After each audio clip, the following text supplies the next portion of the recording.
Tyrone Richardson, accompanied by Chris Garland. Right now, brothers and sisters, we are so pleased to have with us this morning Clement James. He's Director of Faith-Based Outreach for the office of our Governor, Andrew Cuomo. He's coming to talk to us about the importance of vaccination throughout our communities. Let's give him a welcome, Clement James.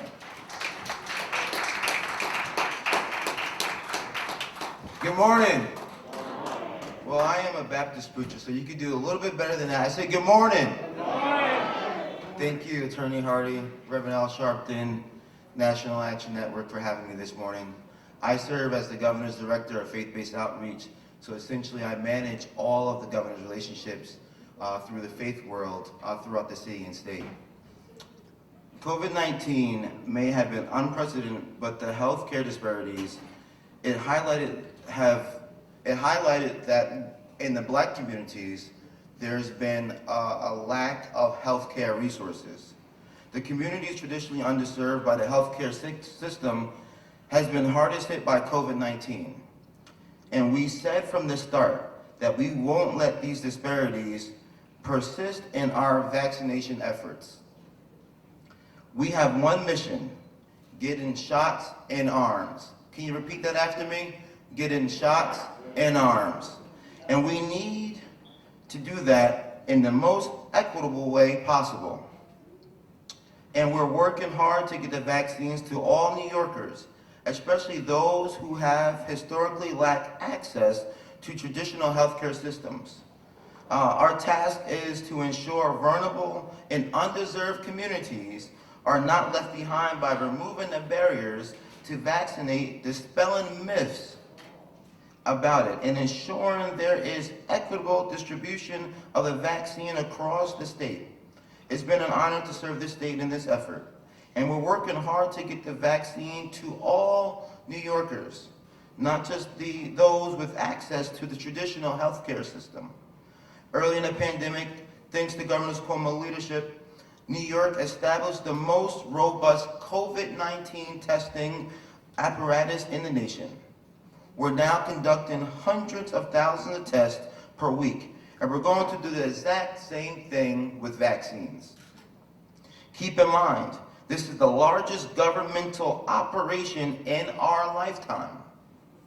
We're now conducting hundreds of thousands of tests, and including under Governor Cuomo's leadership, we are now focused on having the highest number of Black and brown people vaccinated.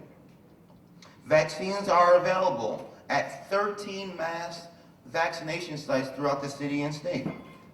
To schedule an appointment at a state-run site, the quickest way to see if you're eligible and to schedule an appointment is by visiting Am I Eligible app, or by calling the New York State COVID-19 vaccination hotline at 1-833-NYS-4VAX. That is 1-833-697-4829. Additionally, in partnership with the New York City and Somos Community Care, Governor Cuomo launched a Max Vax site at Yankee Stadium. The Bronx positivity rate is currently the highest among all New York City boroughs. And that's why we make sure that the site is reserved for the eligible Bronx residents, and Bronx residents only.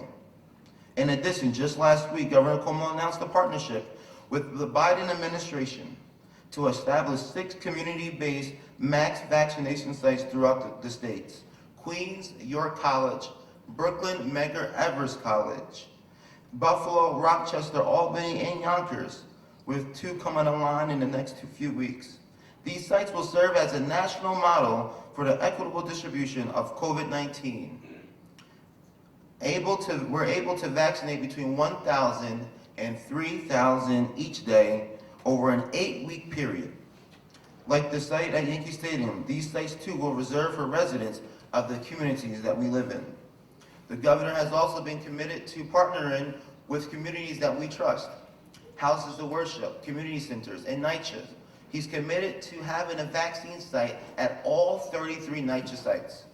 In addition to that, he's committed to doing 300 houses of worship throughout the city and state. And we made great efforts. Even on yesterday, Dominique Sharpton was able to get vaccinated at Convent Avenue Baptist Church. We are committed to the cause of helping each other. The only way that we can do this is by us working together. And if you all are listening, it's important that we become vaccinated. The reason is, the quicker we become vaccinated, the quicker we will reach herd immunity.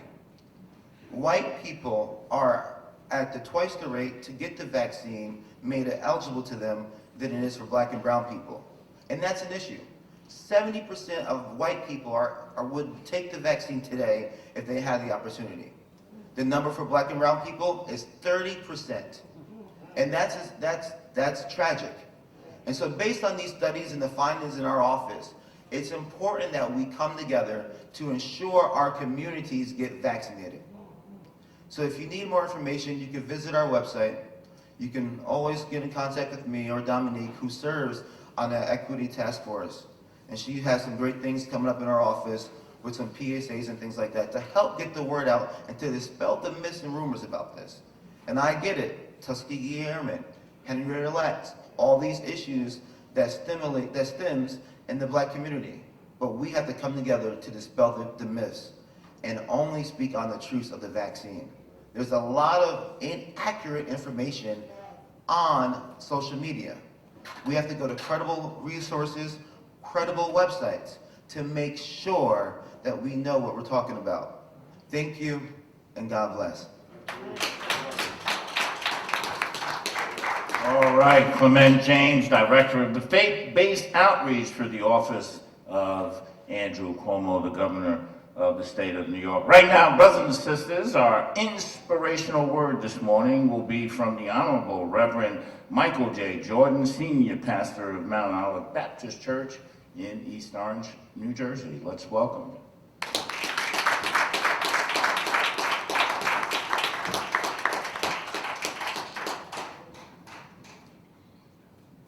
Giving honor to God, who's the head of my life, to President Al Sharpton, to Chairman W. Franklin Richardson, to the board of the National Action Network. Glad to be here with you this morning, and thank God for my deacon, Ken Stafford, as well as my good friend, Anthony Decree, making this journey with me. And I must also thank Pastor Stephanie Botley from the New Hope Memorial Baptist Church in the city of Elizabeth, New Jersey. Luke chapter 8, beginning at verse 26. And they sailed to the region of the Gerasenes, which is across the lake from Galilee. When Jesus stepped ashore, he was met by a demon-possessed man from the town. For a long time, this man had not worn clothes, nor lived in a house, but he had lived in the tombs. And when he saw Jesus, he cried out and fell at his feet and shouted at the top of his voice, "What do you want with me, Jesus, the Son of the Most High God? I beg you, don't torture me."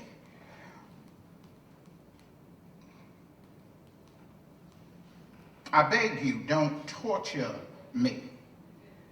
For Jesus had commanded the evil spirit to come out the man. Many times it had seized him, and though he was chained in hand and foot and kept under guard, he had broken his chains and had been driven by the demons into a solitary place. And Jesus asked him, "What is your name?" He said, "Legion," he replied, because many demons had gone into him. And they begged him repeatedly not to order them to go into the abyss. A large herd of pigs was feeding there on the hillside, and the demons begged Jesus to let them go, and he gave them permission. And when the demon came out of the man, they went into the pigs and the pig herd rushed down the steep bank into a lake and was drowned. When those tending the pigs saw what had happened, they ran off and reported this in the town and countryside. And the people went out to see what had happened. And when they came to Jesus, they found the man from whom the demons had gone out, sitting at Jesus' feet, dressed in his right mind. And they were afraid. For a few minutes, I want to talk about when God invades our life. My brothers and my sisters, God loves us enough not to leave us alone. He invades our lives with truth, with light and grace. God comes not just to forgive our sins, but also to convict us of our sins. In the end, God invades our lives to liberate us from the sins that so easily enslaves us. In this passage of Luke, we see a man changed and restored to health. It reminds us that the power of God is greater than our sins, greater than our shames, and greater than our struggles. There is no one who cannot be healed by God. There's not a sin that cannot be put to death. And there is not a heart that God cannot tame. Our God is a powerful God who has come to invade our lives. When God invades our lives, first of all, let us look at this. Sin has captured us. When we look at Luke chapter 8, and we look at verses 23 through 26 through 33, the scene opens with an invasion. Jesus comes ashore in enemy's territory. The regions of the Gerasenes was not a place where good little Jewish boys went to play. It was a Roman area filled with all kinds of non-kosher things like pig farms and demon-possessed men. But Jesus, however, came to seek and to save the lost. He invades these shores with his power. As soon as Christ got out of the boat, he was met by the demon-possessed man. This man was quite a sight to behold. He was naked, he was homeless, and he was out of his mind.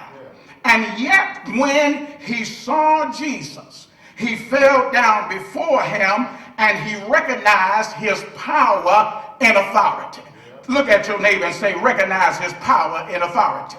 Before we move on in the text, we should note an assumption. Most of us probably feels as though that we cannot relate to this passage at all.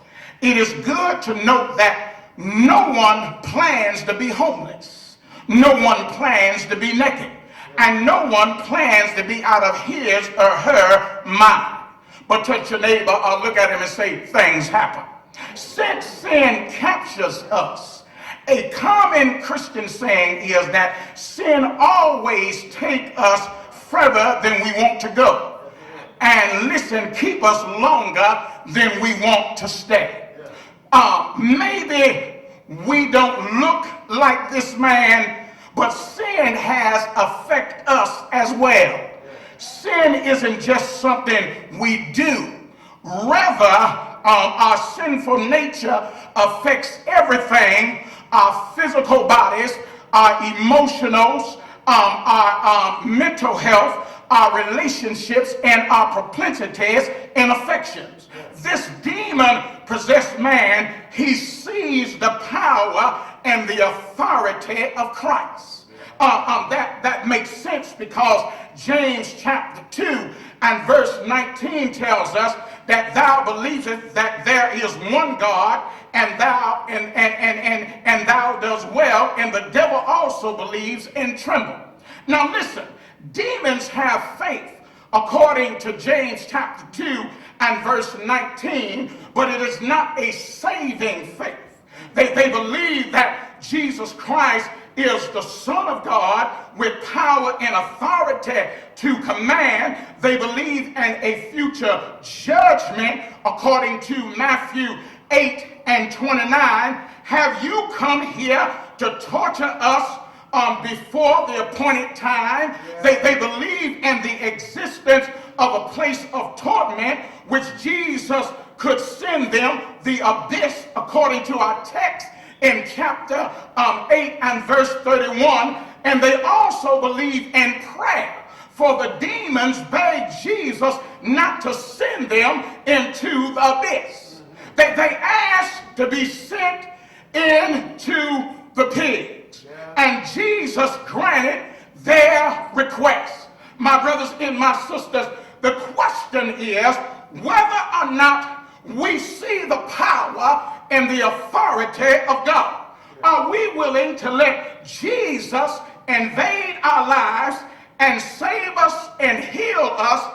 Will we be willing to bend our knees and say what the demon said? What do you want with me? Jesus, the Son of God, the Most High, I beg you, don't torture me. Now, preachers, I'm a Baptist preacher. I have a problem with the text because, listen, Jesus here, he grants the demons permission to go into the pigs. And I need to tell you, I am a hog eater.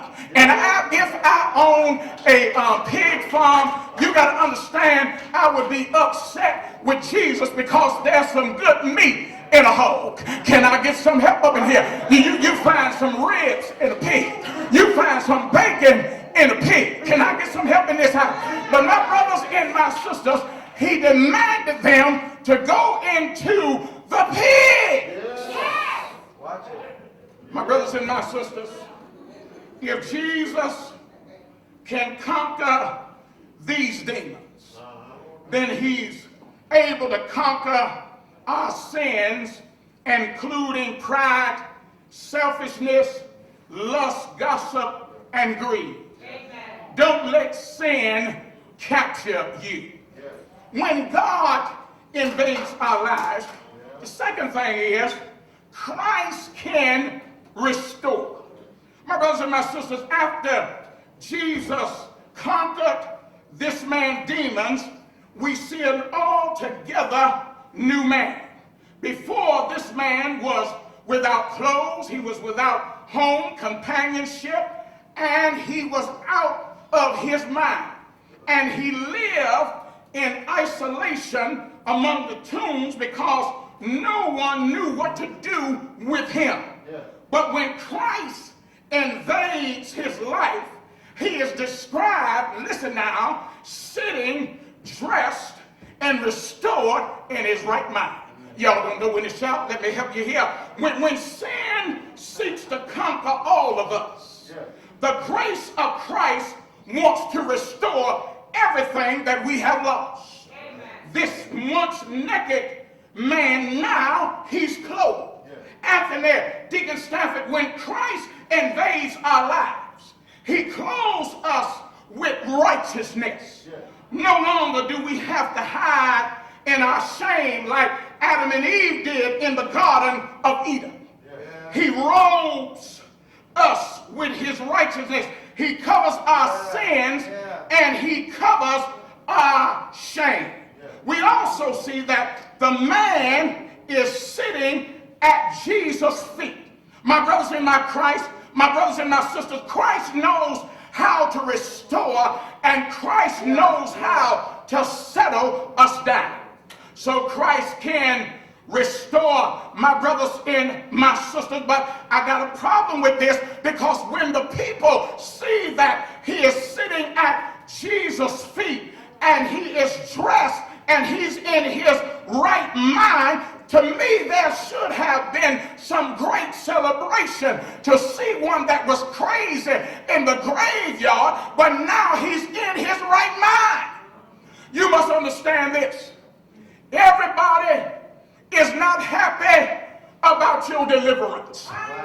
Can I get some help up in here?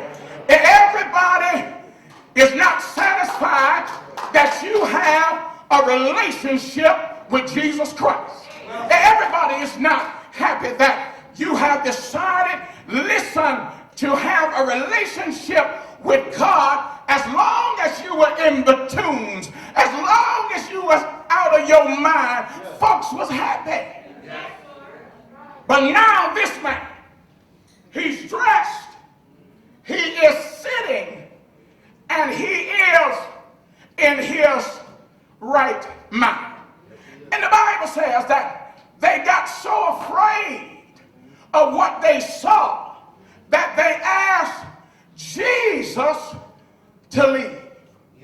I got a problem with that too. How can you ask the one that been here before, been here, got here? How can you ask the one that made the whole world? How could you ask him to leave? But they asked Jesus to leave. And listen to this. Jesus did not put up no argument at all. The Bible said that Jesus got back in the boat and left. My brothers and my sisters, listen to this. It should have been some great celebration. How great thou art. It should have been some great celebration. Look what the Lord has done. But they were afraid. Well, I'm going to close with this. This demon-possessed man now asked Jesus, after the healing, asked Jesus, can I go with you? And Jesus answered him and said no.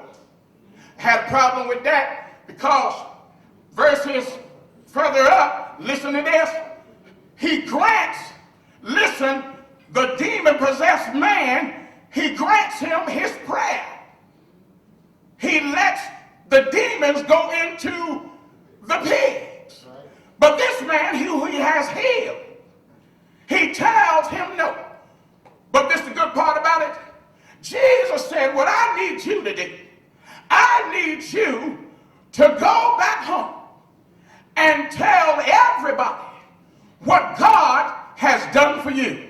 And that's all I want to tell you, my brothers and my sisters. Somebody got testimony. Listen up on their tongue today. Look what God has done for you. If you know that God has brought you from a mighty long way, say amen. If you know that God, if it wasn't for God in your life, you would not have made it. Say amen. If it wasn't for God, listen, showing up in your life, yes, when he showed up, tell your neighbor, say, listen, I thank God for invading my life. Goodbye now, National Action Network. I just wanted to tell you, God makes the difference. Can I get some help in here? And when God makes the difference, you can tell somebody, look what God has done.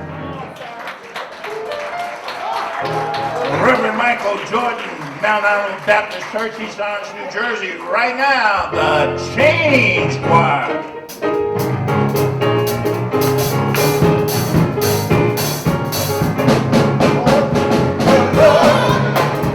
Me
Further accompanied by Chris Garland. Brothers and sisters, if you're sitting in this house of justice, I want you to get on your feet right now. Put your hands together at home for the president and founder of the National Action Network, the Reverend Dr. Al Sharpton. No justice, no peace.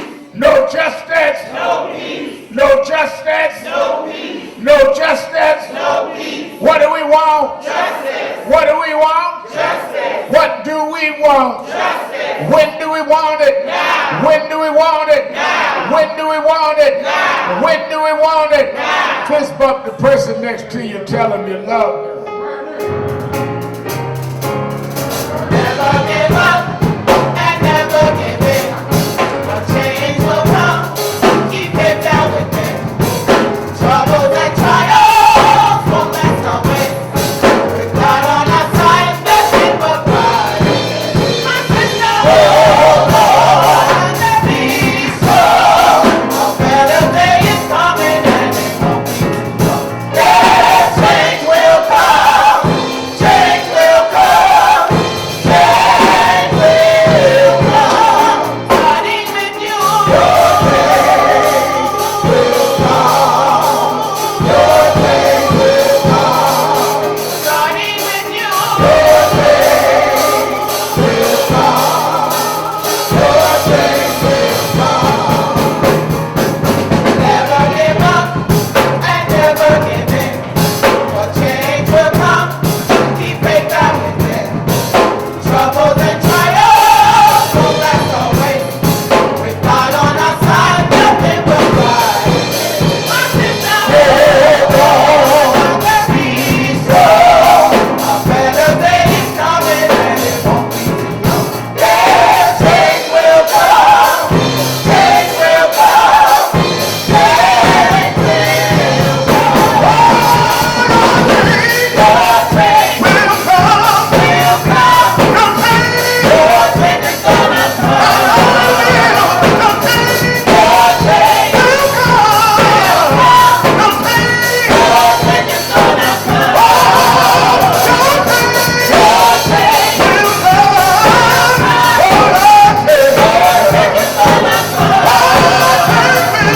change will come. Change will come.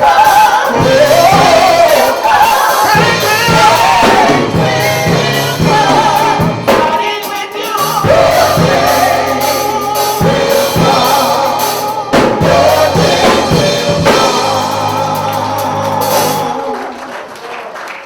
That National Action Network Change Choir, give them a change ensemble. Give them a big hand. Give them a big hand. Certainly we're happy to be with you another Saturday morning for the Saturday Action Rally. For you that are here in the House of Justice, 145th Street and Lenox Avenue. And for you that are listening live on 1190 WLIB AM in New York, and for you that are watching on live stream at nationalactionnetwork.net, we are happy to be with you another Saturday to give our report on where the action is. Give a hand to our presider, Attorney Michael Hardy, and our musical director, Minister Tyrone Richardson. And give a hand to our inspirational speaker this morning, the Reverend Michael J. Jordan. Glad to have Reverend Jordan. I heard him tuning up there. It's all right to tune up in that National Action Network. We used to that too. Glad to have him with us from East Orange. And of course, a member Nan, but representing the governor in the governor's office. And he's also a Baptist preacher in his own right. Give a hand to our brother, Reverend Clement James. Let me say, first of all, that as New York State and city and nation deals with the vaccine access and the question of COVID-19, that many of our churches are now doing it. We fought to get sites. There's a pop-up site today at First Corinthian Baptist Church.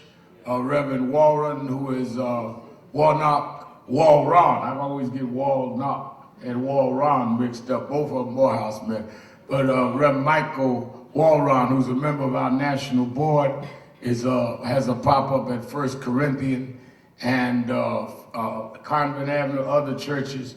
As you know, I've been working with Choose a Healthy Life, co-chaired by Reverend Butts and I, and we've been doing it in 5 cities.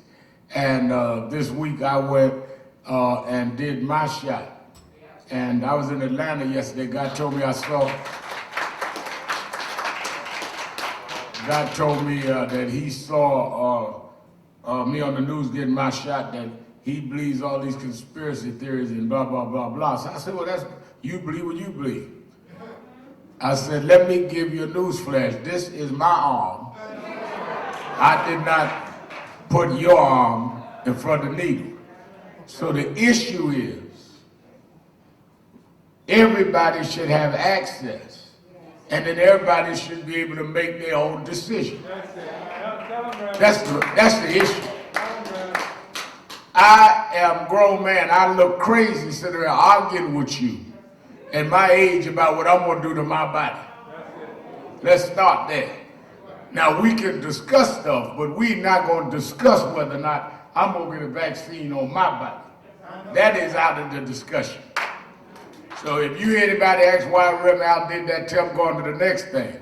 Because we're not into that. That's like me asking you why you do what you do. That's your decision. What I think the governor and others had a responsibility to do and have done it, which is why Clement is here, is make sure it is available to all of us. Our problem is that it was not accessible to everybody. And then you had to get to your right age. Some of y'all is just getting to your right age. Everybody is not in the top tier where you know, the first on the list. They started with the seniors. Everybody is not with Attorney Hardy and them. You got to wait your turn. It won't be long. The another thing, Clement, is a guy said to me, well, I took the first shot and I didn't feel my regular energy. How'd you feel? I said, I took the shot, went and did my 3-hour talk show, had 2 meetings that night, got up yesterday and flew to Atlanta, spoke there, did a signing of my book, and came back. And I worked out both mornings. He said, I don't know how you do that. I said, if you worked out, you wouldn't be tired. You talk about you couldn't work out because you don't work out. So, but I don't know how you work out. When the last time you worked out? So, I mean, you got to deal with this in the practicality. A lot of the conspiracy theories justify, let me get this right, justify our apprehension. I myself was reluctant. But the more the science came out, and the more I saw people that I trust, Dr. Kizzy Corbett, who is a black woman, helped to put the vaccine together. I do not believe that she's conspiring to kill black folks. I don't believe that. Now, you can believe what you want. I don't believe that. The other thing is that if you're going to believe conspiracies, get your conspiracy right. Some of y'all got the wrong conspiracy for this. What do you mean, Reverend Mal? Some of y'all using Tuskegee. That don't fit here. Tuskegee is when they allowed us to continue to have syphilis and didn't give us the vaccine of penicillin. Not that they gave us a bad vaccine, they wouldn't give us the vaccine. So get you another one that fits this. This ain't about them giving us something, it's about them not giving us something. Figure I'd tell y'all all this morning since y'all arguing about my arm. I ain't never. Now, the other thing that I don't fit, and Clement can't say this because he worked with the governor and all that, and they got to go through all that procedure and clear everything and all that. I ain't got to clear nothing with nobody but Marcus Al, and he ain't but two, and he don't know what I'm saying no how. So he just told me, go on out there and say what you got to say. I don't believe that with 500,000 people dead in this country, disproportionately black, that all of those whites died to set us up. I don't believe that. Now, if it was only geared toward us, you might have some more credibility. But you telling me all these whites that have died from coronavirus was only dead because they were trying to get to you. I mean, it makes sense to me when you talk. Oh no, they're trying to set us up. In Tuskegee experiment, it was only us. That's it. This is not only us, and they were trying to keep the vaccine away from us. That's it. Now, so that's all I'm going to say on that. This evening, I've got the vice president on my show. I taped a long segment, and we're going to talk about that. Let me also say that I will be speaking the morning service virtually for St. Paul's Community Baptist Church in the morning. And I'm very happy to be part of the service, Reverend Brawley in East New York. And I'll be with him in the morning before my regular Sunday morning broadcast. I also want to thank all of you that came down last Sunday with us to stand up. Let's welcome our Impact Television family all over the country. I want to welcome, I want to thank all of you that came down last Sunday for the press conference at Foley Square and stood against the hate attacks on the Asian American community and the case of Andre Hill. Give yourselves a hand. Now, on March 8th, which is week after next, they start jury selection on the policeman that killed George Floyd in Minneapolis. And then it will take about 2 to 3 weeks to select the jury. And then the trial will start. The family of George Floyd and Attorney Crump, who was here last Saturday, and I will be in Minneapolis when the trial starts and throughout most of the duration. We want to follow that up. This week, civil rights leaders, head of the NAACP, head of the National Urban League, Legal Defense Fund, me as head of NAN, and others held a press conference on the George Floyd bill. Now, Congresswoman Barbara Lee has reintroduced the bill in the House of Representatives and then wants to send it on to the Senate.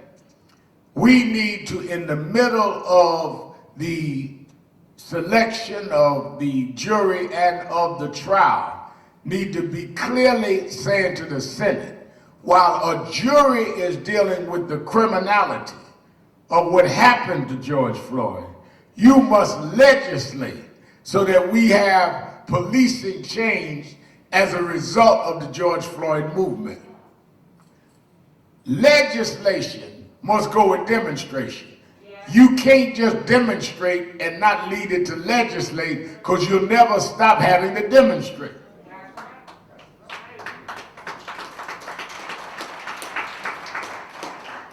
Everybody talk about the 60s. What made the 60s successful is a 64 Civil Rights Act, 65 Voting Rights Act, 68 Open Housing Act. Those pieces of legislation changed the country as we knew it. The reason you don't have to sit at the back of the bus is not because they had a march. It's because they had a march that led to the Civil Rights Act. So it was against the law for them to make you go to the back of the bus.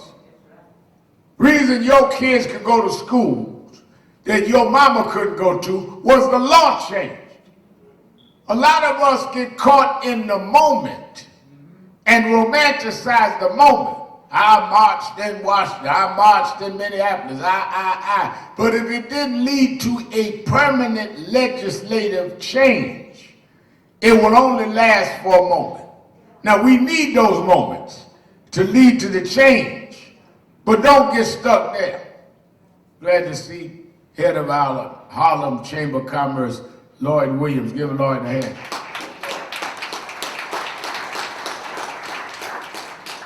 A lot of us don't understand that it needs the continuity of movement. At the end of the day, we would not be romanticizing the 60s if they hadn't changed the law, because we'd still be in the back of the bus. At the end of the day, we would not be lionizing Nelson Mandela if they did not change the law about apartheid in South Africa. Y'all get caught up in the weakness of this YouTube fascination is y'all get caught up on who got the best soundbite or who can say the most provocative thing. You know, that's why I try to not watch a lot of it, because you get one activist trying to out-provocative talk the other one. And you have a contest on who can cuss out white folks. I call them this, well, I'll call them that, or I call them this, I call them, and I got a lot of likes on calling them this, and I got, what about the change that people need? I got all these hits, and that's all we got. It's some hits on your YouTube. But they still hitting us upside the head with billy clubs. We need to change the laws.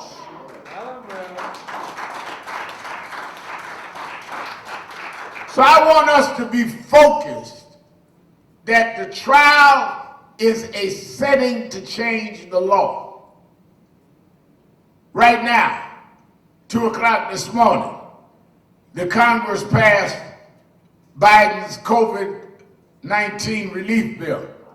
In the bill is $15 an hour minimum wage. There are those in the Senate that say they can't vote for $15 minimum wage. That I think Joe Manchin of West Virginia said that my businesses can't survive that. Well, the issue is, how can people survive without a livable wage? You can't take care of a family making $7 an hour. You can't live in most cities on a $15,000 a year salary. And the minimum wage must be raised to the minimal standards of this time.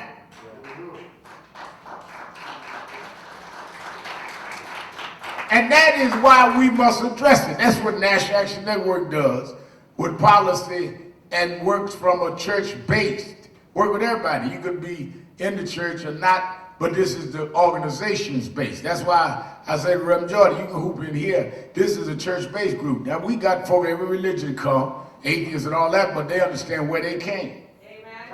I remember when we were at Madison Avenue before they had the fire and we had to move here. God came up the stairs, said to me, Reverend Al, I love your rallies if y'all would leave all that stuff out about Jesus. I said, well, you at the wrong place. I said, you confused. There is another rally 5 blocks up. Turn left, walk 3 more blocks. They have the anti-Jesus rally and activists. That's where you belong. I ain't never been caught up with everybody going with me. I told y'all years ago, guys jumped up on WLIB, said, Al Sharpton ain't my leader. I ain't trying to, please tell everybody I ain't leading you. The crazy as you act, I want them to know I ain't got nothing to do with it. In fact, you come Saturday morning, I'll let you speak on the air and tell folk I ain't got nothing to do with you. Because that mess you talking, I don't agree with in my sleep. In a nightmare, I don't agree with that. That's what's wrong with a lot of folk. They want everybody to be with them. Everybody can't be with you if you right. Because everybody ain't right. You hurt my feelings. We've got to be strong enough to represent our point of view and who we are and who we are not. So I want us to really stay on this whole question of minimum wage. I want our ministers to preach about that. You cannot tell our people that bring in your tithes and offering and not be concerned about the minimum wage that they have to work for to take care of their families and take care of their tithes and offerings. The other point I want to raise is that in the Texas-Mississippi storms, I was watching the television that all these people with no power can't turn on lights for days, could not get food for days, could not use drinking water for days, couldn't have water for days. I called our national board member, Reverend Terry Anderson in Houston, and they were giving out water. We said we'll send some money to help. Called Reverend Freddie Haynes at Friendship West Baptist in Dallas. They had started to drive. We sent some money from National. In the middle of all of that, Ted Cruz, the senator of Texas, decides that he going to Cancun, Mexico, on a holiday weekend, a vacation weekend, where they got the lights and the power on. And when they asked him why he was going, when he got caught, he didn't have no announcement now. They didn't announce he was going, none of that. But when he got caught, he used the excuse of his children, his 2 daughters. Now you talking about a real person with no backbone is when you're going to throw your children in front of the bus.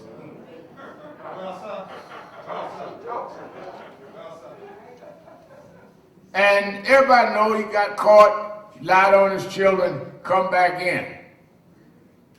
What's worse though, is I'm in Atlanta yesterday getting ready to do a deadline with Nicole Wallace. And they played the tape with Ted Cruz on yesterday, Attorney Hardy, speaking at CPAC. CPAC is the National Conservative Group now that is really helping to lead and form the Republican Party policy. He spoke there yesterday and cracked a joke about him going to Cancun. He doesn't even have the decency to be shamed. And I raise that to show you how extreme our politics has gotten. We're looking at the normalizing of crazy and despicable kind of politics. They've normalized it. Trump has got lying normalized. You know, folks used to lie and feel funny. Yeah. You got lies out here now that can pass lie detector tests because they don't even jump. Yeah. Tell him, Ralph. And when you normalize bizarre behavior, then you are about ready for your society to become irreparably damaged. In your own life, there's going to be right and wrong, but don't normalize your wrong. It's bad to do wrong. It's worse to not even acknowledge that you're wrong. Tell him, Ralph. Bad to make a mistake. It's worse when you can't accept you made a mistake. That's it. Tell him, Ralph. Make a mistake, own it, resolve it, correct it, and move on. But don't try and sit up and convince folk that what you did was not a mistake. Like, one sign of immaturity is when you can't say I'm wrong. That's it. I mean, folk was wrong 20 years ago, still trying to justify something that 20 years ago they did that everybody knows since and beyond that they were wrong. This is what we're dealing with this politic of Trump. And Trump speaking there tomorrow, ain't no telling what he's gonna say. Yeah. They brought in a golden statue of him. Let me repeat that slow. Somebody didn't get that in Milwaukee.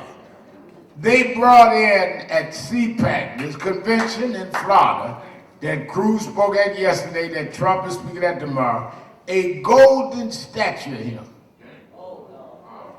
Now, if that is not symbolic of the golden calf, I want all those preachers that was running around with Trump and anointing him and putting their hand on him. They did not put their hand to pray for George Floyd's family. Those preachers didn't extend their hand for Breonna Taylor's family. They didn't have no healing all for Rashid Brooks' family. But they stood in the Oval Office and blessed Donald Trump, who turned around and stood against everything that would benefit their own members. Now they got a golden image, idolatry to the max. Tell him, Ralph. So are you going to serve the golden image? Or are you going to serve God? Choose ye this day. You got to decide where you're going to go. What kind of mentality would make somebody or allow somebody to make a golden image of them? Think about that.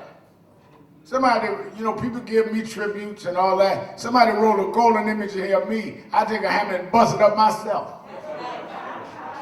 Just the focus of that, the message of that, shows you the thinking that they have. So we fight for $15 minimum wage and they doing a golden image showing ritzy rich and all of that, because that is what they're about, all materialism. That's why even in this fight on vaccinations, to making sure that everybody has equal access to decide what they want to do or not, that is why I tell people that deny the science, that you are not doing the black thing, you're doing the Trump thing. Trump was the one that denied the science now. Don't forget now, last year, when the experts told Trump, Donald Trump, President Donald Trump, former president, whatever you want to call him, when they told him that this can be a pandemic and is dangerous, he admitted to Bob Woodward, the author, on tape, that he misled the American people. He didn't want to scare them. Which meant that if he had accelerated what needed to be done at that time in testing, we may not have had 500,000 people dead. So when you're going around here with your Ungauer theory You are Donald Trump in the black community. Tell him now. You agreeing with him. Tell him now. Our access is our right. All over the world, they're trying to get access. South Africa, I was talking to some people in South Africa. I'm getting ready to keynote another virtual conference there. They're trying to get all of it. Let us not let these states and cities not make sure that our communities have the access. And anyone you know that talk about, well, I don't believe in vaccines, all that good. Tell them to just take their name off the list and you do what you got to do. Because I do not want to live in a country that you can only heal one side of town. Let me announce also, as I stated earlier, let me elaborate. I called about 2 weeks ago Vice President Kamala Harris.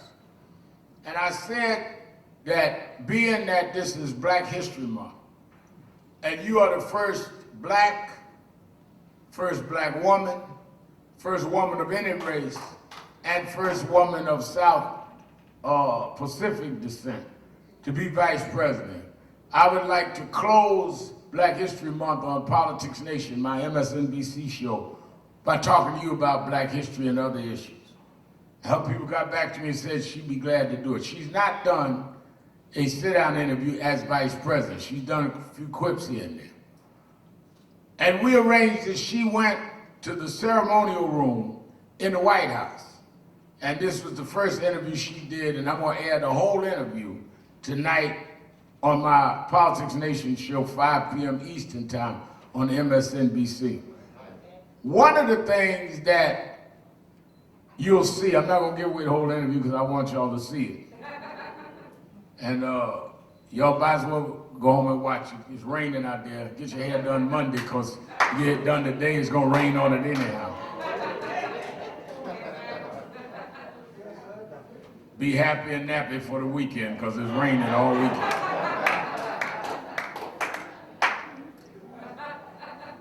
One of the reasons I want y'all to see it is that leadership that are at a certain level deals in the continuity of history. Only insecure people, I want y'all to get this, does not have the maturity to deal with continuity. People asked me yesterday in Atlanta, you wrote in your book about Bishop Washington, you wrote in your book about Reverend Bill Jones, you wrote in your book about Jesse Jackson. Because if you are too insecure to own what train of thought you come out of, and those that taught you that train of thought, then you are too little to be big. Some folks try to act like whatever they know and wherever they got there on their own. Somebody helped you when nobody thought you would be anything.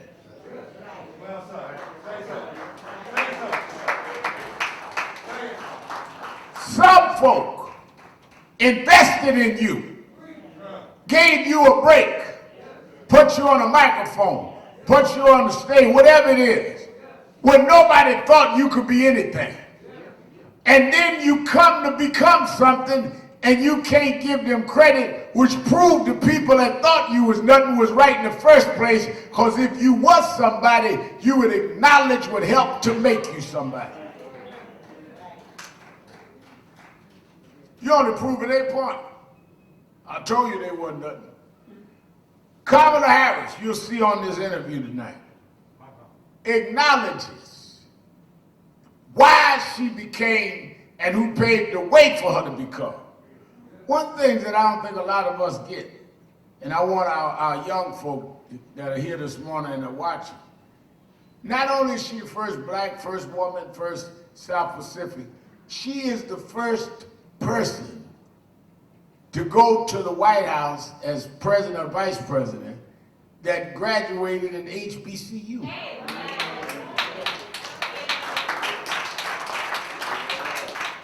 First person to be a member of AKA. Now let me tell you why that's important. We started breaking through, Reverend Jordan, politically in the late 60s, early 70s. Yes, sir. I think it's about 68. Carl Stokes won, Mayor Cleveland.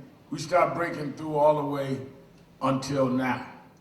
But many of those that got in high places, Lloyd Williams, got there having been educated and refined and formed by external black community institutions. Because that's the only way they could go. I'm not criticizing them, I'm analyzing. So they said, yeah, I made it and I went to this Ivy League school. The importance of Kamala Harris is she could say to black young women and men that I made it and I was formed in a black school by black teachers that made me successful all the way to being Vice President of the United States.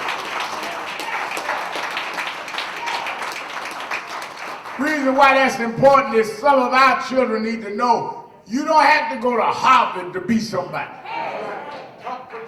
You go to Howard and be somebody. The whole, I'm reading Isabel Wilkerson's book, Caste. The whole question of caste in world history, she talks about 3 caste systems. And she talks about how the Nazis had one, the English over India had one, and race in America. And part of the caste system, how race plays in America, is that they make everything that is successful based on white involvement. See, a lot of y'all use the term white supremacy, but don't understand what white supremacy means. White supremacy means that they're superior, and the few blacks that break through only break through because they trained them. And they made them what they were. That's why when you get a black that doesn't come out of that mold, they discredit that. Because if they make that credible, that means all blacks will understand you don't need white carving and molding to become what you want to become. That's why folks like all the way from Garvey to what we do here will always be controversial because we don't fit the mold. You watch all the little profiles they do on me. The problem they got culturally and psychologically with me is white institutions can't take credit for me.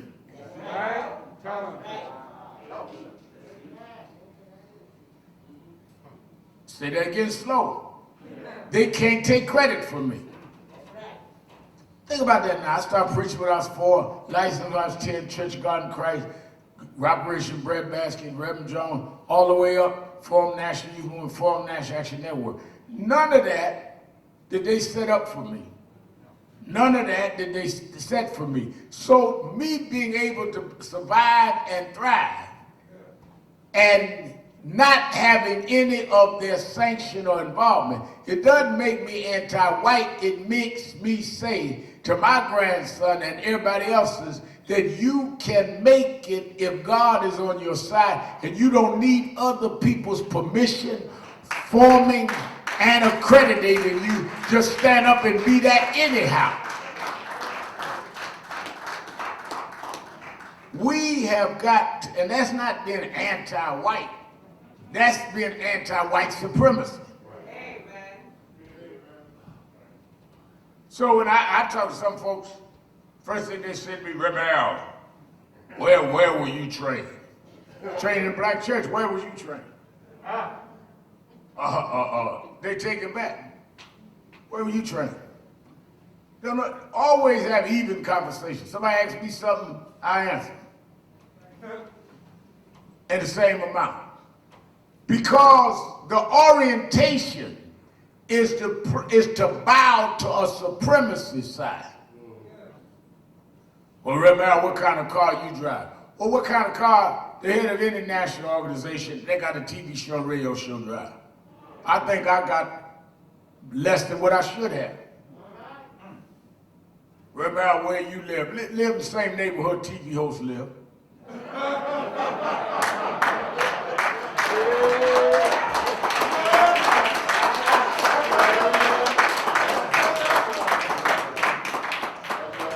Don't bow to people bringing you beneath what they think you ought to have based on white supremacy. Bishop Charles Harrison Mason built the Church of God in Christ. Richard Allen, Archibald started AME Church. Baptist Church started. It took more for them to build worldwide church-based organizations because they built it coming right out of slavery when blacks were still subjected to Jim Crow, which means that they must have been as good or better than other church folk who didn't have to go against the same barriers. That's why I admire Jim Brown, who I had on my shirt the other week, and others. They had to excel more to get to the same place in athletics and in other areas. I tell y'all the story every now and then. When I ran for president in 2004, we had a debate one night at Ford Theater in Detroit, Michigan. I'll never forget it. And I'm up there debating. Governor Graham, Florida was running, Senator Kerry, Senator John Edwards, all of Lieberman, all of them running. We debated. And I had a good night. And I was coming off the stage, Lord. Reporter said to me from the Detroit Free Press, said, Rem Al, I said, yeah. He says, I think you did pretty good. I said, well, thank you. He said, no, I think you won the debate. I said, well, thank you. And I'm trying to move on wherever I was going. He said, you ought to be proud of yourself. And that's when I stopped. I said, what do you say? He said, you ought to be proud of yourself. I said, what you mean by that? He said, you stand up there debating with governors and senators and holding your own. Yeah. I said, well, let me tell you something. Yeah. Everybody on that stage was born on first base. All they needed was a couple of hits to get home. I wasn't born in the stadium. I had to fight my way through the parking lot, then up to the bleachers and down through the stands, and then get to first, second, and third base. If they had to come from where I started, they wouldn't have been on that stage. If they had to stand in line with food stamps to get their meal at night, they wouldn't have made it to that stage. If they had to wait the 1st and the 16th of every month by the mailbox to make sure that nobody broke in the mailbox to get your welfare check, they might not have been on that stage. So I'm not proud to be up there with them. They ought to be proud to be up there with me.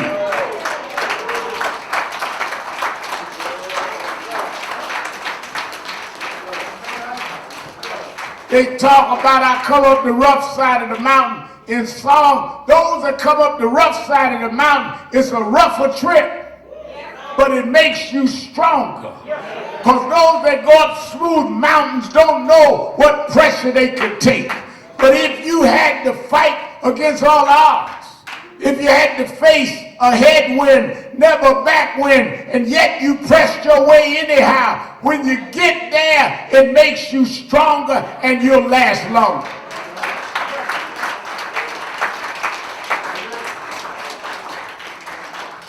Quit, stop being ashamed of your journey. Embrace your journey. Stop letting folks put you down. Whatever errors you made, you were able to survive them. Every time you slipped and fell, you got back up. I teased Congressman Tim Ryan, who ran for president, spoke at National Action Network's convention 2019. And I tease him all the time. We text back and forth when he told that story that I'd never heard about Muhammad Ali. And Ali and I were friendly, but I never heard this story. He said that there was a guy that came up to Muhammad Ali. Ali was standing on the street somewhere getting ready to get with his entourage in a car, and a man said, Ali, I was there tonight, that you got knocked out. And Ali stopped and looked at him and said, wasn't me? He said, no, I was there. Man knocked you out. Ali said, wasn't me. Guy said, Ali, I was at ringside. I had a ringside seat, paid a lot of money, saw the guy hit you and knocked you out. He said, wasn't me. Only time you will see me in the ring is I am either getting up or already got up. You ain't never seen me down. And that's how you got to look at your life. It's sometime when you fell down and was falling down to get back up. Don't rest while you down. Don't relax while you down. Don't wallow while you down. Don't let folks judge you by you down. Folk always coming, I knew you went, yeah, and I got up. Tell the whole story. You knew when I was down and I was getting up when you saw me down. That was wrong with the man at the well. I talked about the other week, man at the well complained about he'd been there 38 years. Jesus didn't put no mojo on him. Jesus don't pick up your bed and walk. You keep laying around feeling sorry for yourself. People jumping over you getting healed and you running around having a pity party. Ain't nobody pitying you, but somebody as pitiful as you. Ain't it a shame? Yeah, it's a shame. Man, what they do to us, me too. I don't want no pity folk around me. I don't want to exchange pitiful stories. I want to be around people that triumph, even in the face of adversity. People that seek power, even in their weakness. People that know that God is able, even if you don't feel strong. That's why we need, as I said, we need those that embrace their lineage and embrace the circumstances that lead to them, that validate them now. I laugh sometimes when I hear some people talk about Malcolm. And then I talk to Lloyd Williams, who was Malcolm's godson, who knows the struggle. Brother Bentley, who was Sister Lamb, who was there at the Audubon the day Malcolm was killed. How you gonna out Malcolm the folk that was with Malcolm? And maybe if your insecure ego was not so out of bounds, you could learn from them. They'll help teach you how to be a better Malcolmite if that's what you want to be. I often think about, and I'll let you go on this, because my message today is make sure you hooked into some lineage and give credit in Black History Month. The coming out of Black History Month 21 is give credit to those that paved the way so you can better walk the path.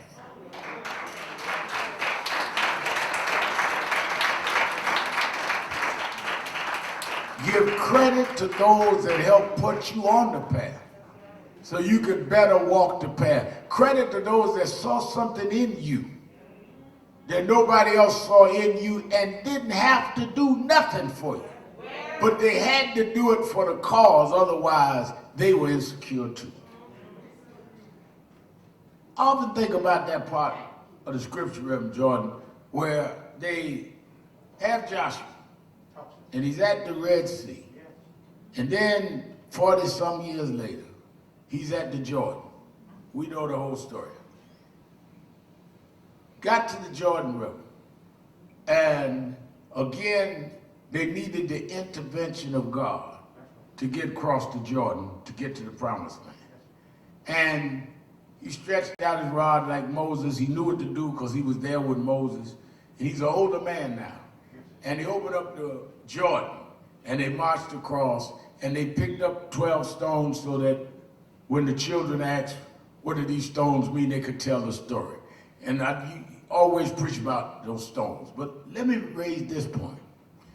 I wonder if any of those that marched across the Jordan, some of the older folks, some of the elders, were also there to march across the Red Sea. And if you march in Clement, put yourself, Clement James, in the Jordan, and God done opened up the water, and you going and you're marching next to somebody that had also marched across the Red Sea, rather than condemn them as, oh, that's old school, we don't want the old folk leading us to the promised land, you ought to exchange information from them. Rather than mock them that they can't walk as fast as you, that their knees seem to be a little weak. You ought to praise them, because had they not walked across the Red Sea, you'd have never got to the Jordan. There's nothing more ignorant than folk mocking folk at the Jordan who was at the Red Sea like you got to the Jordan by yourself. Reason you got to the Jordan is some folk walked out of Pharaoh's empire. Only the blood of the Lamb gave them a way out. And they stood in the wilderness with doubt all around and walked through that Red Sea. It didn't take as much faith at the Jordan than it did at the Red Sea, because it never happened before. But the reason you could believe the Jordan is you knew what he did at the Red Sea.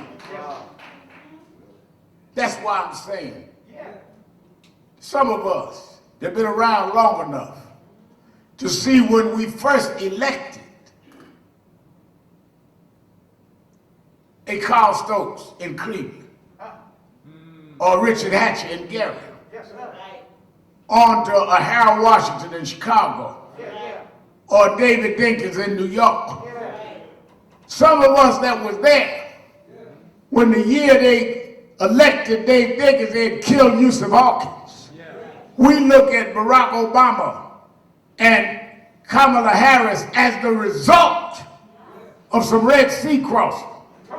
Y'all are some Obama activists. But some of us know how Obama got to be an Obama.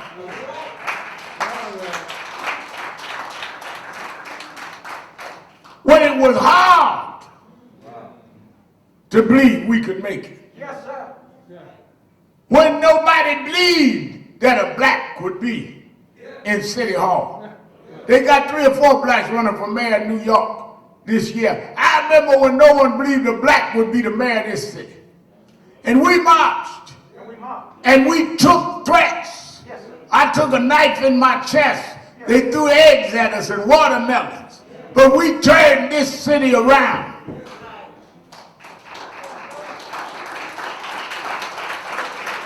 And now you gonna come to the Jordan saying you don't want no Red Sea folks with you, like you got here by yourself. You gonna tweet a movement. When we had to march and be mocked, you sitting home tweeting, taking pictures of yourself on Instagram, fantasizing a movement, got a screen behind you, acting like a movement because you got some people on the screen. We had to get real people to pay real prices. And if you mean anything with those stones, the stones represent not just those that crossed the Jordan, but those that crossed the Red Sea. Joshua had enough sense to understand there wouldn't have been a Joshua without a Moses.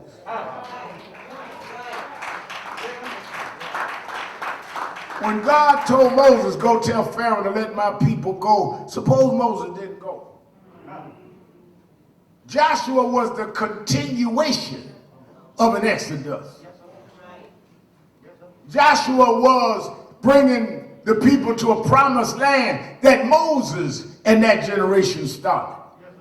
You trying to get people to a land that you didn't know was there. That's what Black History Month is. Yes, sir. It's knowing that, yes, we got a kids at COVID during the vaccine in 2021. But it was George Washington Carver that took a peanut and showed how blacks could do the research and invent things that nobody thought we could invent. Yes, we got Harvard professors. Yes, we got Princeton chairmen of departments. But it was those that took black church basements and built black colleges in the basement of a black church and taught us how to read and write when just 20 years before it was against the law to read and write. This is a road that goes back longer than you. And that's why you ought to pose and tell the story. We ought to stop and tell the story. How we overcome. I love that song Aretha used to sing, How I Got Over. How I got over. My soul. Why my soul? Because my eyes can't see that far. But my soul looks back and wonder how I got over. And I know I didn't get over by myself. I know that it was some faith that gave me the strength to believe what I couldn't see, but believe it anyhow. You might be shame of mama, you might be shame of grandma, but they taught us the things we needed to know to get through. Anybody ashamed of their past is going to have a crash in their future. Leave you this, I got on the plane last night, headed back to New York. And they had on the plane selection of movies you could watch. And I was listening while I was waiting on the plane, I was listening with my iPad to some of the audio book I was saying of Wilkerson. I decided I was going to look at what this movie selection was. I got a 2-hour flight, Atlanta to New York, gonna get here late, trying to be at the rally here this morning.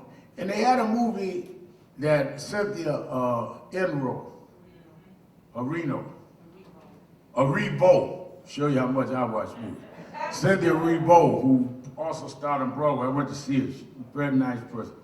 She played Harriet Tubman. And I decided I was gonna watch a little of this flying into New York. And a guy across the aisle from me said to me, Reverend Al, she's a great actress, I see what you watch. I said, yeah. He says, you've been around James Brown, you've been around other artists. What advice would you give me? I'm into hip hop. I said, the advice I would give you is know your art, plan your business, and know where you want to end up at the end of the journey. Because all of it don't last forever. I had just done the show from Atlanta with Bootsy Collins and I was on Iron Melvin. Some of y'all might have saw it. Young folk today don't know Bootsy is. It don't last forever. I said, like we on this plane, I said, let me tell you something. I have flown on 707s, 767s, 747s, private planes, turbojets, all that stuff. He said, yeah. I said, but you know the most important thing I want to know when I get in a plane? He said, what? I said, where are we going to land? Because I don't care how good the plane is. And I don't care how great the pilot is. He got to land somewhere. Because if you don't have a landing field, if you don't have an airport to land in, I don't care how much you know you will run out of gas and crash. Crashing is for those that fly with no airports. And airports come from those that build somewhere for you to land. And that's what Black history does. It teaches you not only how to take off, but it takes you how to land and pass it on to the next generation. That's why I believe in the continuity of history and the continuity of what we're doing. That's why it says, if I be lifted up, not you and your ego, not you and your face page, not you and your likes on Instagram. If I be lifted up, I'll draw all men unto me. Let us connect black history into a black future. Let us continue the struggle that started before us. Let us know it didn't begin with us, but it won't end with us. But we're going to run our lap so children unborn will be studying us one day and say, even in a pandemic, they stood up. Even when they couldn't come outside, they stood up. Even when they said don't march, they put the mask on their face and gloves on their hand and marched anyhow.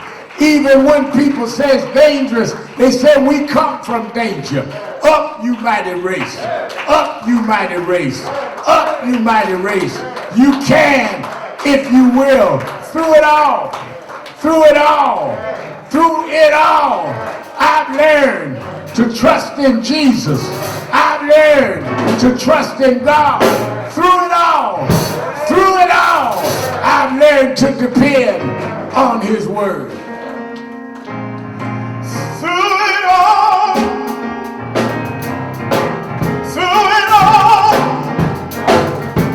I've learned to trust in Jesus. I've learned to trust in God.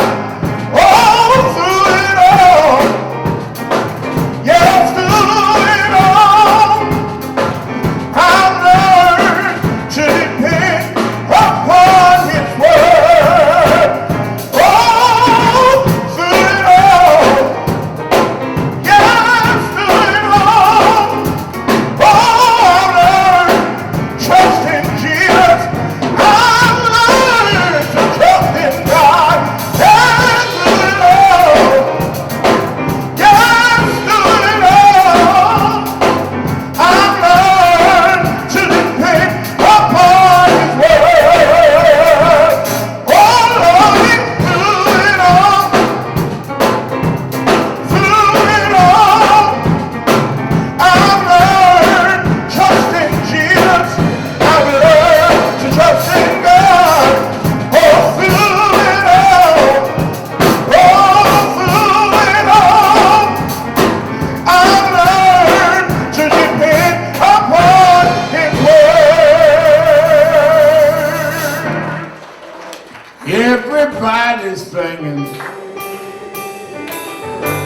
Everybody's singing. Everybody's singing.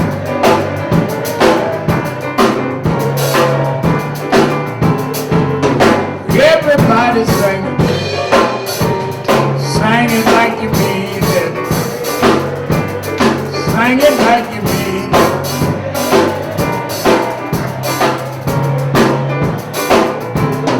We want justice. We want freedom. Everybody's singing.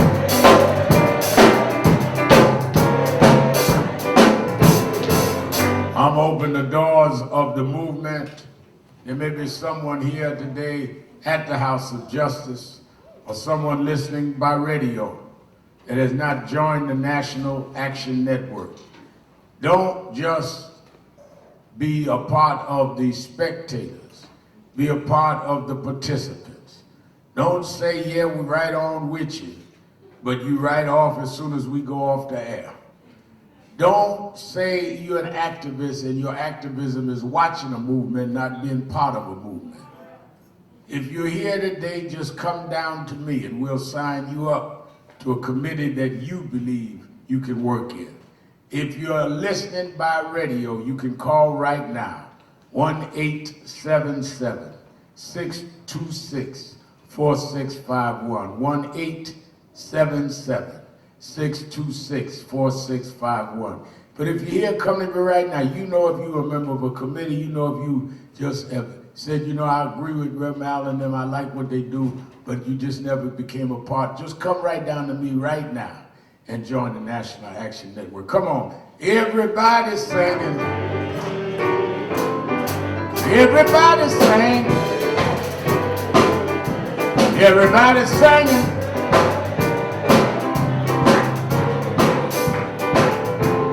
Sing for yourself.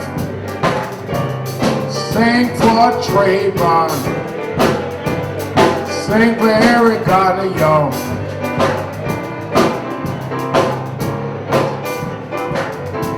Remember George Floyd, y'all. Rashid Brooks, y'all. Breonna Taylor.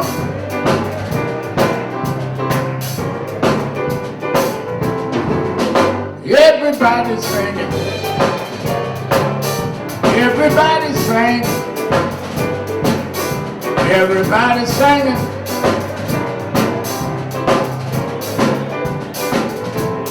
One more time, y'all. One more time, y'all. One more time, y'all.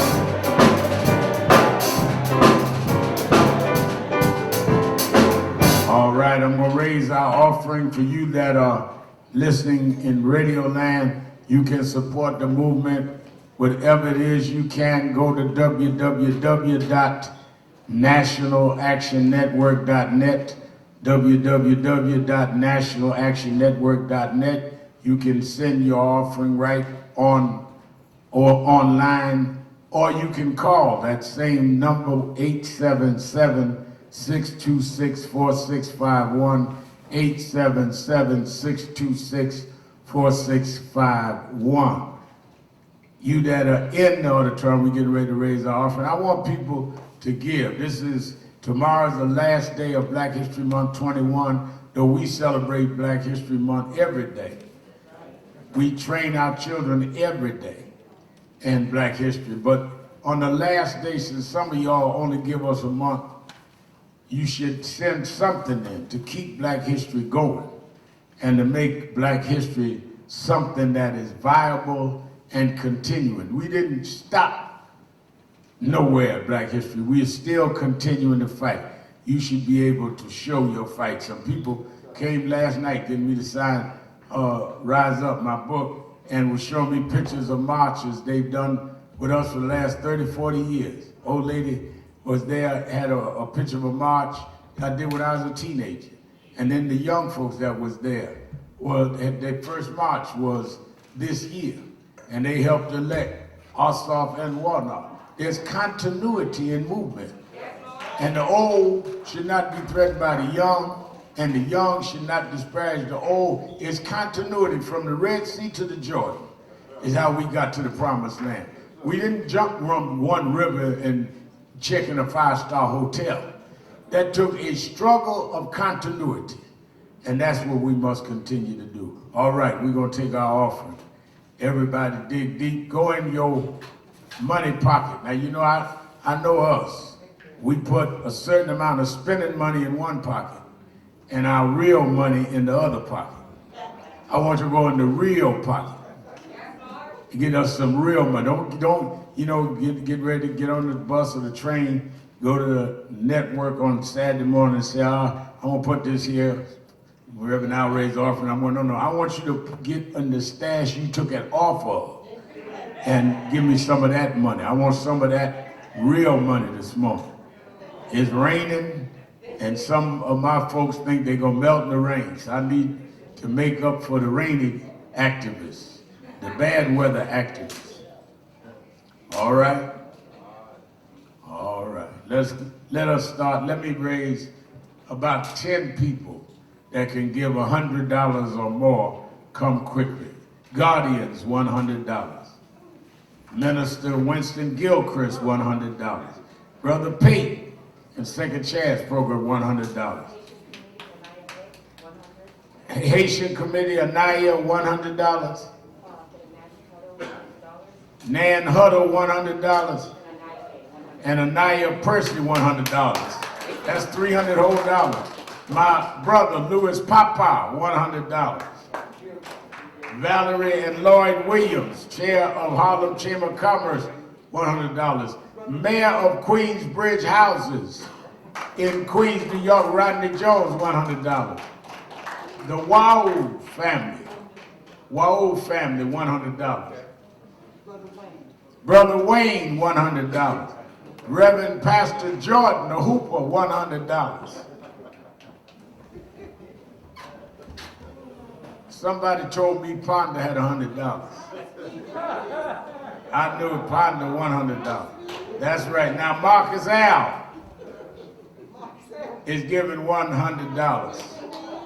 Let it go, Marcus Al. Marcus Al's trying to hold on to that 100. All right, 50, 50, 50, 50.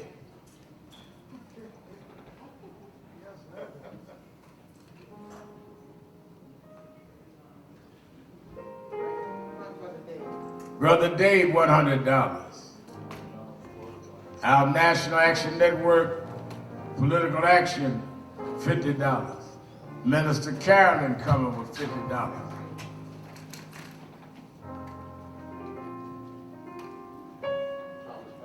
Oh, Brother Thomas had on a mask. I didn't know he was all that red. I thought Santa Claus came in February when he's coming out here. Come on, need some more 50s. 20s, 20s, 20s. 20s.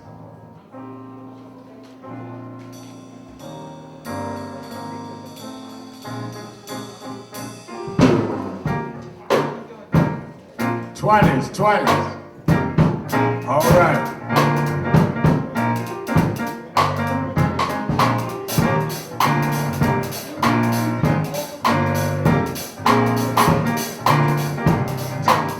You ready to talk a little program till I'm talking? That's who we at? Eugene Overstreet? Is that who you are? Okay, he sent $50. All right, I know him since I was a little boy. Give my regard. Eugene Overstreet, $50.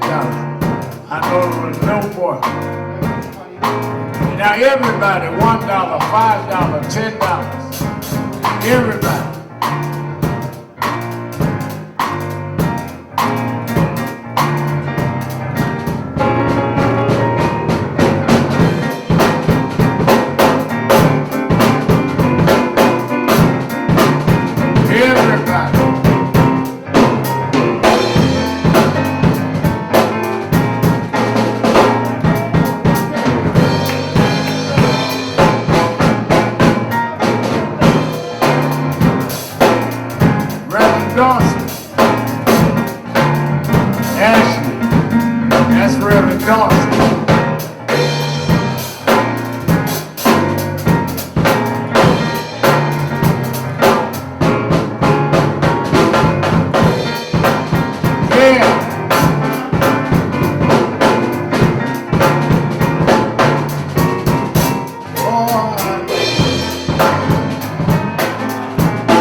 All right, we're going to take in our new member here. Others have called on the phone. Then I'm going to dismiss, and then you can greet each other. You that want to greet me, I'll stand here a while and fist bump with whoever wants. And then if you have, some of you might have gotten a book, I'll sign some of the books and let everybody go. Let us bring forth our new member.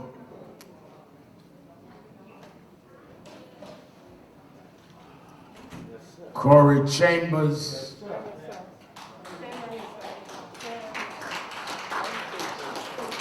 Give him a hand as he came. You join him? All right, sign him up. All right. We've got two new members, two brothers. We need some young brothers, that's good.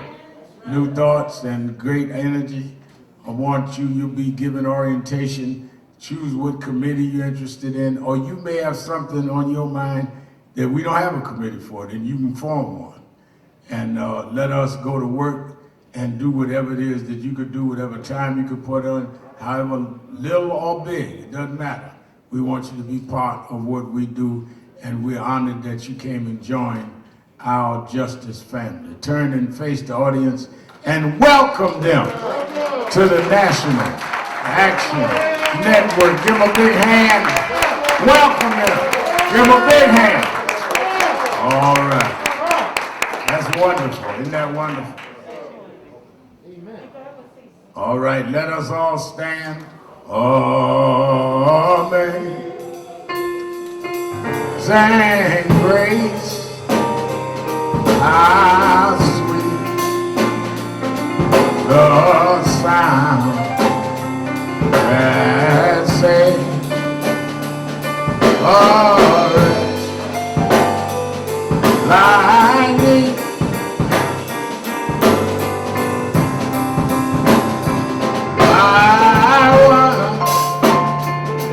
Was lost, but now I'm found. Was blind, but now.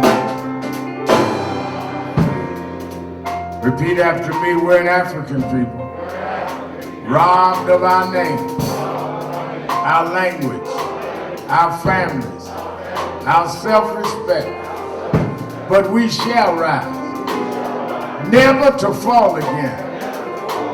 Up, you mighty race. We can, if we will. No justice, no peace. No justice, no peace. No justice, no peace. Fist bump with the one next to you. Fist bump with me before you leave.